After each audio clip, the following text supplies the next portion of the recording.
Mul on nüüd siin erinevaid seemneid, mida ma hakkan kohe külvama.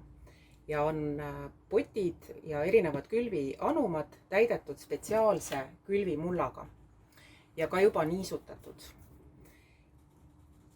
Esiteks ma võtan lilltubaka. Lilltubakas tuleb üsna vara külvata, et praegu ongi viimane aeg. Tal on hästi väike seeme. Selle me paneme siia mulla pinnale ja nii ta jääbki. Lilltubaka seemet ei kaeta mullaga. Järgmiseks ma võtan peiulille. Peiulille on lihtsam külvata. Tal on üsna suur seeme. Ta on siit jälle paraja portsu. Ja lihtsalt puistame siia mulla pinnale. Ja vaatame, et seemned saaksid võimalikult ühtlaselt. Paneme õhukese kihi mulda peale. Ja kindlasti peab jälgima, et see seeme liiga sügavale ei satuks. Inimesed sageli kipuvad hästi sügavale seemnet külvama, et see kindlasti ei ole hea.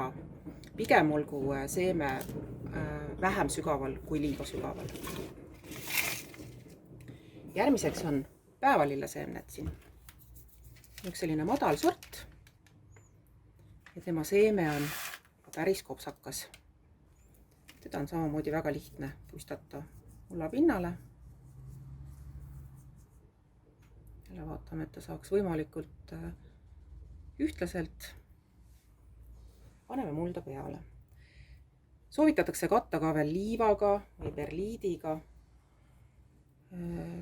Mulle meeldib mullaga katta, eriti kui on selline hea spetsiaalne muld. Aga võib külvata ka sedasi, nagu ma teen praegu lillernega. Üks selline valgeõieline sort. Kuna lillerne seemned on üsna suured, siis ma külvan nad otse potti ja 3 kaupa.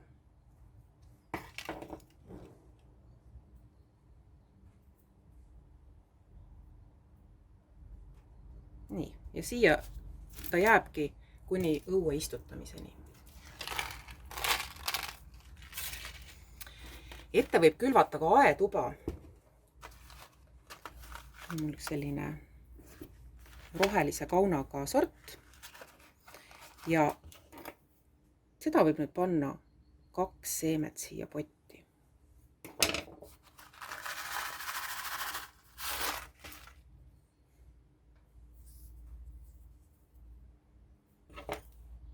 Üsna suured seemned läksid üsna sügavale.